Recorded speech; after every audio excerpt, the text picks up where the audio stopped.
One of the questions that I was asked to answer, that I'll answer right at the start, is if you have estate planning documents, where should you keep them? And the answer is, kind of flippantly, but the answer is in a very safe place. Many lawyers keep them in their offices in a fireproof safe, and that's what I do for clients who want that. And then you think, well, supposing I want to read it between times, and the answer is you should have a copy in some place where it's easily accessible. So if you have a file system at home, you would keep a copy of your documents there, and you would write on the copy where the original is.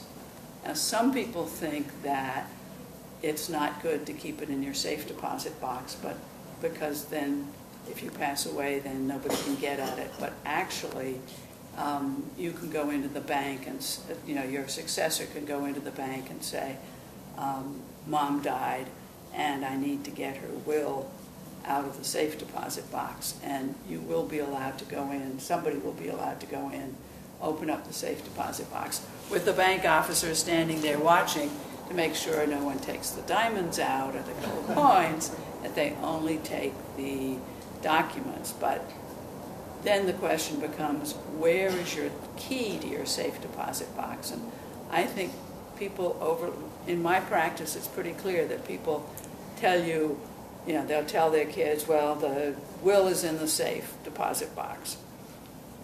And nobody goes the next step, so where is the key to the safe deposit box? So I have repeatedly had to arrange to have the bank drill the safe deposit box so that you can get the documents out.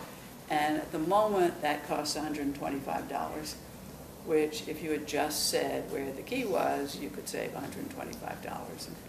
And, that's not all the money in the world, but it's not a really fun way to spend the money.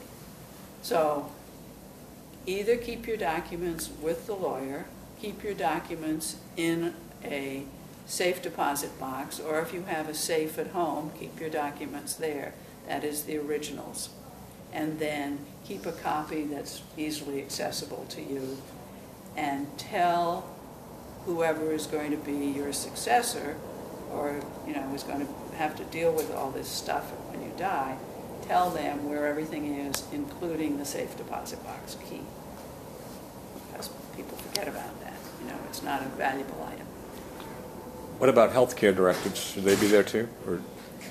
The interesting thing about a healthcare directive is, did everybody hear Galen's question? What do you do with a healthcare directive?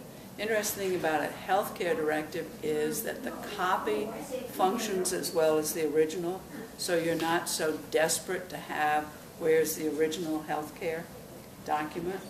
The healthcare document should be with your doctor in your file, and doctors now are getting more, electronically, it's all in the computer. If you're going to be hospitalized, it's not a bad idea to take it with you so it gets into your chart in the hospital. And then you can keep a copy or an original, wherever it's going to be convenient for you. Here's a little known fact about healthcare documents. If you are in the hospital and very sick and you don't have a healthcare document, you can tell the doctor orally what you want in terms of end-of-life things or even treatment there, and that for that hospitalization and that illness functions as your healthcare.